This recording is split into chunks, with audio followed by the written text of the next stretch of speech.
ಈ ಕಾರ್ಯಕ್ರಮದ ಪ್ರಾಯೋಜಕರು ಗಡಿಯಾರ್ ಗ್ರೂಪ್ ಆಫ್ ಕಂಪನಿ. ವೀಕ್ಷಕರೇ, ಪ್ರಧಾನಿ ನರೇಂದ್ರ ಮೋದಿ ಅಮೆರಿಕಕ್ಕೆ ಹೋಗಿ ಬಂದಿದ್ದಾರೆ. ಅಮೆರಿಕಾದಲ್ಲಿ ಟ್ರಂಪ್ ಮತ್ತು ಮೋದಿಯವರ ಭೇಟಿ ಹೇಗಿತ್ತು ಅಂದರೆ ಅದು ಅತ್ತೆ ಸೊಸೆಯ ಮಾತುಕತೆಯಂತೆ. ಅತ್ತೆ ಆರ್ಡರ್ ಮಾಡ್ತಾ ಇದ್ದರೆ ಸೊಸೆ ತಲೆ ಅಲ್ಲಾಡಿಸೋದಷ್ಟೇ ಕೆಲಸ. ಭಾರತಕ್ಕೆ ರಫ್ತು ಆಗುವ ನಮ್ಮ ಉತ್ಪನ್ನಗಳನ್ನು ನಿಮ್ಮಲ್ಲಿಯ ತೆರಿಗೆಯನ್ನು ಕಡಿಮೆ ಮಾಡಿ ಅಂತ ಟ್ರಂಪ್ ಹೇಳಿದರೆ ನಮ್ಮ ಮೋದಿಯವರು ಮಾತು ಆಡದೆ ತಲೆ ಅಲ್ಲಾಡಿಸ್ತಾ ಇದ್ದರು. ಅಷ್ಟೇ ಕೆಲಸ ಅವರದು. ಇನ್ನು ಮುಂದೆ ನಾವು ಕೊಡುವ ಪೆಟ್ರೋಲಮನ್ನು ಭಾರತ ಖರೀದಿಸುತ್ತದೆ ಅಂತ ಟ್ರಂಪ್ ಹೇಳ್ತಾ ಇದ್ದರೆ ನಮ್ಮ ಮೋದಿಯವರು ತಲೆ ಆಡಿಸ್ತಾ ಇದ್ದರು. ಅಷ್ಟೇ ಕೆಲಸ ಅವ್ರದ್ದು. ಎಲಾನ್ ಮಸ್ಕ್ ಅವರ ವ್ಯವಹಾರಕ್ಕೆ ಭಾರತದಲ್ಲಿ ಬೇಕಾದ ಎಲ್ಲ ಸೌಲಭ್ಯಗಳನ್ನು ಮಾಡಿಕೊಡಿ ಅಂತ ಟ್ರಂಪ್ ಹೇಳ್ತಾ ಇದ್ದರೆ, ಅವರು ಆದೇಶ ಮಾಡ್ತಾ ಇದ್ದರೆ ನಮ್ಮ ಮೋದಿಯವರದು ತಲೆ ಆಡಿಸೋದಷ್ಟೇ ಕೆಲಸ. ಯಾವುದಕ್ಕೂ ಪ್ರತಿಕ್ರಿಯೆ ಇಲ್ಲವೇ ಇಲ್ಲ. ಯಾಕೆಂದರೆ ನೀವು ನಮ್ಮ ಆದೇಶ ಪಾಲಿಸದೇ ಇದ್ದರೆ ನಿಮ್ಮ ಗೌತಮ್ ಅದಾನಿ ನಮ್ಮ ಜೈಲಿನಲ್ಲಿರುತ್ತಾರೆ. ಇದು ಅಲ್ಲಿ ಆದ ಬ್ಲ್ಯಾಕ್ ಮೇಲ್ ಅಂತ ನಿಮಗೆ ಅನ್ನಿಸ್ತಾ ಇಲ್ವಾ? ಅಮೆರಿಕದ ಅಧಿಕೃತ ಆಹ್ವಾನ ಬರುವ ಮೊದಲೇ ತಾನಾಗಿಯೇ ತಾನೇ ಅಲ್ಲಿಗೆ ಅತಿಥಿಯಾಗಿ ಹೋದವರು ನಮ್ಮ ನರೇಂದ್ರ ಮೋದಿ. ಹೀಗೆ ಬಂದವರಿಗೆ ಹೇಗೆ ಸ್ವಾಗತ ಮಾಡ್ತಾರೆ ಇದು ನಿಮಗೆ ಕಾಣ್ತಾ ಇದೆ ಇಲ್ಲಿ ನೋಡಿ. तस्वीरें हम आपको वाशिंगटन डीसी से सीधे दिखा रहे हैं. थोड़ी देर में प्रधानमंत्री नरेंद्र मोदी की राष्ट्रपति ट्रंप से मुलाकात होने वाली है और ये बेहद महत्वपूर्ण मुलाकात मानी जा रही है. क्या कुछ चर्चा होगी इस पर सभी की निगाहें लगी हुई हैं. ये सीधी तस्वीरें वाशिंगटन डीसी से प्रधानमंत्री नरेंद्र मोदी का. ये देखिए, प्रधानमंत्री नरेंद्र मोदी व्हाइट हाउस पहुंच चुके हैं. ये तस्वीरें आपने देखी जो उनकी कार आकर रुकी है. और ಮೋದಿಯವರನ್ನು ಸ್ವಾಗತಿಸಲಿಕ್ಕೆ ಟ್ರಂಪ್ ರವರ ಪರಿಚಾರಿಕೆಯೊಬ್ಬಳು ಬಂದಿದ್ಲು. ಅರಮನೆಯ ಒಳಗೆ ಅಂದರೆ ವೈಟ್ ಹೌಸ್ನ ಒಳಗೆ ಟ್ರಂಪ್ ಇದ್ದರೂ ಕೂಡ ಮೋದಿಯವರ ಸ್ವಾಗತಕ್ಕೆ ಬರಲಿಲ್ಲ. ಆಫ್ಟರ್ ಆಲ್ ಟ್ರಂಪ್ ಶ್ವೇತಭವನದ ಚುಕ್ಕಾಣಿ ಹಿಡಿದ 3 ವಾರಗಳಲ್ಲಿ 4ನೆಯ ಅತಿಥಿಯಾಗಿ ನಮ್ಮ ಪ್ರಧಾನಿ ಅಲ್ಲಿಗೆ ಹೋಗಿದ್ದರು. ಮೊದಲು ಹೋಗಿದ್ದು ಇಸ್ರೇಲಿನ ಪ್ರಧಾನಿ, 2ನೆಯವರು ಜಪಾನ್ ದೇಶದ ಪ್ರಧಾನಿ ಇಶಿಬಾ, 3ನೆಯವರು ಜೋರ್ಡಾನನ ರಾಜ ಕಿಂಗ್ ಅಬ್ದುಲ್ಲಾ. ಈ 3 ಬರುವ ಮೊದಲೇ ಶ್ವೇತಭವನದ ದ್ವಾರದಲ್ಲಿ 5 ನಿಮಿಷ ಮೊದಲೇ ಕಾದು ನಿಂತು ಟ್ರಂಪ್ ಸ್ವಾಗತ ಮಾಡಿದರು. ಆದರೆ ಜಗತ್ತಿನ ಅತಿ ದೊಡ್ಡ ಪ್ರಜಾಪ್ರಭುತ್ವ ದೇಶದ ಪ್ರಧಾನಿ ಶ್ವೇತಭವನಕ್ಕೆ ಬರುವಾಗ ಅವರು ಮೋದಿಯವರನ್ನು ವೆಲ್ಕಮ್ ಮಾಡಲು ಅವರ ದ್ವಾರದಲ್ಲಿ ಬರಲೇ ಇಲ್ಲ. ಅಲ್ಲಿ ಕಳಿಸಿದ್ದು ತನ್ನ ಸೆಕ್ರೆಟರಿಯನ್ನು. ಅಮೆರಿಕದ ಅಧ್ಯಕ್ಷರಿಂದ ಆಹ್ವಾನ ಬರುವ ಮೊದಲೇ ತಾನಾಗಿಯೇ ಎದ್ದು ಅಮೆರಿಕಕ್ಕೆ ಓಡಿದ ಮೋದಿ ಅಲ್ಲಿ ಟ್ರಂಪ್ ಜೊತೆ ಒಳಗೆ ಅದೇನು ಮಾತುಕತೆ ನಡೆಸಿದ್ರೋ ಗೊತ್ತಿಲ್ಲ. ಅಷ್ಟು ಗಡಿಬಿಡಿಯಲ್ಲಿ ಮೋದಿ ಇಲ್ಲಿಂದ ಅಲ್ಲಿಗೆ ಓಡಿ ಹೋಗಿದ್ದು ಕೇವಲ ಗೌತಮ್ ಅದಾನಿಯನ್ನು ಬಚಾವ್ ಮಾಡಲು. ಗೌತಮ್ ಅದಾನಿ ಅಮೆರಿಕದ ಜೈಲು ಪಾಲುಗೋದನ್ನು ತಪ್ಪಿಸಲು ಎಂಬುದು ಇದು ಕೇವಲ ನಮ್ಮ ಊಹೆ ಅಂದ್ಕೊಳ್ತೀರಾ? ಅಮೆರಿಕದಲ್ಲಿ ಉನ್ನತ ಮಟ್ಟದ ರಾಜತಾಂತ್ರಿಕ ಸಭೆಯ ಬಳಿಕ ಮಾಧ್ಯಮಗೋಷ್ಠಿ ನಡೆಸುವುದು ಅಲ್ಲಿಯ ಸಂಪ್ರದಾಯ. ನಿನ್ನೆ ಕೂಡ ಜಂಟಿ ಪತ್ರಿಕಾ ಹೇಳಿಕೆಯ ಬಳಿಕ ಪತ್ರಕರ್ತರ ಪ್ರಶ್ನೆ ಬೇಡ ಅಂತ ಅಲ್ಲಿನ ಭಾರತೀಯ ಅಧಿಕಾರಿಗಳು ಅಮೆರಿಕದ ಅಧಿಕಾರಿಗಳ ಜೊತೆ ಬಹಳ ಭಿನ್ನ ಮಾಡಿಕೊಂಡಿದ್ರು. ಅವರೂ ಕೂಡ ಭಾರಿ ದೊಡ್ಡ ಪ್ರಮಾಣದಲ್ಲಿ ಲಾಬಿ ಮಾಡಿದರು. ಆದರೆ ಡೆಮಾಕ್ರಸಿ ಅಂದರೆ ಪತ್ರಕರ್ತರ ಪ್ರಶ್ನೆ ಇರಲೇಬೇಕು, ಅದಕ್ಕೆ ಅವಕಾಶ ಇದೆ ಅಂತ ಅಮೆರಿಕದ ಅಧಿಕಾರಿಗಳು ಖಡಕ್ಕಾಗಿ ಹೇಳಿದರು. ಅನಿವಾರ್ಯವಾಗಿ ಪತ್ರಕರ್ತರ ಪ್ರಶ್ನೆಗಳಿಗೆ ಉತ್ತರಿಸಲು ಮೋದಿ ನಿಲ್ಲಬೇಕಾಯಿತು. ಈ ಹಿಂದೆ ಕೂಡ ಇಂಥದ್ದೇ ಆಗಿದ್ದಿದೆ. ಇದು ಮೊದಲ ಪತ್ರಿಕಾಗೋಷ್ಠಿಯೇನೂ ಕೂಡ ಅಲ್ಲ.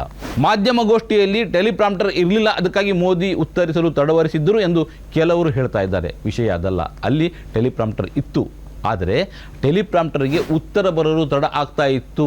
ಅಲ್ಲಿಯವರೆಗೆ ತಡವರಿಸುವುದು, ಸುತ್ತು ಬಳಸಿ ಮಾತನಾಡುವುದು ಮೋದಿ ಮಾಡ್ತಾ ಇದ್ರು ಅಷ್ಟೇ. ಈಗ ಗೌತಮ್ ಅದಾನಿ ವಿಷಯದಲ್ಲಿ ಒಂದು ಪ್ರಶ್ನೆ ಬಂತು ನೋಡಿ. ಗೌತಮ್ ಅದಾನಿಯನ್ನು ಶಿಕ್ಷೆಯಿಂದ ಪಾರು ಮಾಡುವ ವಿಷಯದಲ್ಲಿ ಚರ್ಚೆ ಏನಾದರೂ ನಡೆಯುತ್ತೆ ಅಂತ ಅಲ್ಲಿಯ ಪತ್ರಕರ್ತ ಕೇಳಿದ. ಮೋದಿ ಇಲ್ಲ ಅನ್ಬಹುದಿತ್ತು, ಅಥವಾ ನಮ್ಮ ಆದ್ಯತೆ ಅದಲ್ಲ ಅನ್ಬಹುದಿತ್ತು. ಆದರೆ ಅವರ ಉತ್ತರ ಹೇಗಿತ್ತು, ಅವರ ಬಾಡಿ ಲ್ಯಾಂಗ್ವೇಜ್ ಹೇಗಿತ್ತು ಒಮ್ಮೆ ನೋಡಿ. Thank you, Mr. President. Can I ask whether you discussed at all today the case of Gautam Adani, who's one of the wealthiest men in Asia and perceived as an ally of Prime Minister Modi? Prime Minister Modi, have you asked the President to take action on that case? Thank you. पहली बात है, भारत एक लोकतांत्रिक देश है और हमारे संस्कार, हमारी संस्कृति वसुधैव कुटुंबकम की है. हम पूरे विश्व को अपना एक परिवार मानते हैं. हर भारतीय को मैं अपना मानता हूं. दूसरी बात है, ऐसे व्यक्तिगत मामलों के लिए 2 देश के मुखिया न मिलते हैं, न बैठते हैं, न बात करते हैं. ಮೋದಿಯವರು ಸುತ್ತಿ ಬಳಸಿ ಮಾತಾಡ್ತಾ ಇರುವಾಗ ಒಮ್ಮೆಲೆ ಟೆಲಿಪ್ರಾಂಪ್ಟರ್ನಲ್ಲಿ ಉತ್ತರ ಬಂದಿರಬೇಕು. ಅವರ ಕೈಸನ್ನೇ ನೋಡಿದ್ರಾ? ಅದು ಸೊಸೆಯ ಜಗಳದಲ್ಲಿ, ಅತ್ತೆ ಸೊಸೆಯ ಜಗಳದಲ್ಲಿ ಸೊಸೆಯ ಪ್ರತಿಕ್ರಿಯೆಯಂತೆ ಇತ್ತು ಅಂತ ಅನಿಸ್ತಾ ಇಲ್ವಾ ನಿಮಗೆ? ಎರಡು ದೇಶಗಳ ಪ್ರಮುಖರು ವೈಯಕ್ತಿಕ ವಿಷಯವೊಂದರ ಬಗ್ಗೆ ಮಾತನಾಡಲು ಕುಳಿತುಕೊಳ್ಳುವುದಿಲ್ಲ ಎಂದು ಮೋದಿ ಹೇಳ್ತಾ ಇದ್ದಾರೆ. ಹಾಗಾದರೆ ಮೋದಿ ಅಧಿಕಾರಕ್ಕೆ ಬಂದ ಬಳಿಕ ಗೌತಮ್ ಅದಾನಿಯ ವ್ಯಾಪಾರ ಜಗತ್ತಿಡೀ ಆವರಿಸಿತು. ಅದು ಹೇಗೆ? ಮೋದಿ ಎಲ್ಲೆಲ್ಲೋ ಹೋಗ್ತಾರೋ ಅಲ್ಲೆಲ್ಲ ಗೌತಮ್ ಅದಾನಿಯ ವ್ಯಾಪಾರ ಕುದುರಿಸ್ತಾ ಇದೆ. ಅದು ಹೇಗೆ? ಮೋದಿಯ ಒತ್ತಡದ ಕಾರಣದಿಂದಾಗಿ ಗೌತಮ್ ಅದಾನಿಯೊಂದಿಗೆ ವ್ಯಾಪಾರ ಒಪ್ಪಂದ ಮಾಡಿಕೊಳ್ಳಬೇಕಾಗಿ ಬಂತು ಅಂತ ಶ್ರೀಲಂಕಾದ ಸಂಸತ್ತಿನಲ್ಲಿಯೇ ಅಲ್ಲಿಯ ಸಂಸದನೊಬ್ಬ ಹೇಳ್ತಾನೆ ಅಂದರೆ ಎರಡು ದೇಶಗಳ ಪ್ರಮುಖರು ಕೂತು ಮಾಡಿದ ಚರ್ಚೆಯ ವಿಷಯ ಇದಲ್ವೇ? ಗೌತಮ್ ಅದಾನಿಯ ವ್ಯವಹಾರ ಬಿಜೆಪಿಗೆ ಮೋದಿಗೆ ಸಂಬಂಧವೇ ಇಲ್ಲ ಅಂತಾದರೆ ಬಿಜೆಪಿಯ ನಾಯಕರು ಮತ್ತು ಕಾರ್ಯಕರ್ತರು ಗೌತಮ್ ಅದಾನಿಯ ವಿಷಯ ಬಂದಾಗಲೆಲ್ಲ ಆತನ ಪರವಹಿಸಿ ಕಮೆಂಟ್ ಹಾಕುವುದು, ಚರ್ಚೆಗೆ ಕುಳಿತುಕೊಳ್ಳುವುದು ಯಾಕೆ ಎಂಬೆಲ್ಲ ಪ್ರಶ್ನೆಗಳಿಗೆ ಮೋದಿಯವರು ಅಮೇರಿಕಾದಲ್ಲಿ ಕೊಟ್ಟ ಉತ್ತರ ನಮಗೆ ಉತ್ತರವಾಗಿ ಸಿಗ್ತಾ ಇದೆ. ಇಂಥ ಪ್ರಶ್ನೆಗಳು ಮೋದಿಯವರಿಗೆ ಬರ್ತದಂತ ಗೊತ್ತಿತ್ತು, ಆದರೆ ಬರದೇ ಇರುವಂತೆ ತಡೆಯುವುದು ಹೇಗೆ? ಅದನ್ನು ತಡೆಯುವುದಕ್ಕಾಗಿ ಇಲ್ಲಿಯ ಗೋಧಿ ಮೀಡಿಯಾದವರಿಗೆ ಟ್ರೈನಿಂಗ್ ಕೊಟ್ಟು ಕಳಿಸಲಾಗಿತ್ತು. ನಮ್ಮ ಪ್ರಧಾನಿ 8,000 ಕೋಟಿಯ ವಿಮಾನದಲ್ಲಿ ಇಲ್ಲಿನ ತಮ್ಮ ಗೋಧಿ ಮೀಡಿಯಾದ ಆಯ್ದ ಪತ್ರಕರ್ತರನ್ನು ಅವರ ವಿಮಾನದಲ್ಲಿ ಕರ್ಕೊಂಡು ಹೋಗಿದ್ದರು. ಸ್ಕ್ರಿಪ್ಟೆಡ್ ಪ್ರಶ್ನೆಗಳು, ಅದಕ್ಕೆ ಉತ್ತರಗಳು ಎಲ್ಲವೂ ರೆಡಿ ಇತ್ತು. ಸಾಮಾನ್ಯವಾಗಿ ಟೆಲಿಪ್ರಾಂಪ್ಟರ್ ಇದ್ದರೆ ಮೋದಿಯವರು ಸಣ್ಣ ಪುಟ್ಟ ಇಂಗ್ಲೀಷ್ನಲ್ಲಿ ಮಾತಾಡ್ತಾರೆ, ಅದಕ್ಕೆ ನಾಚಿಕೆ ಪಡೋದಿಲ್ಲ.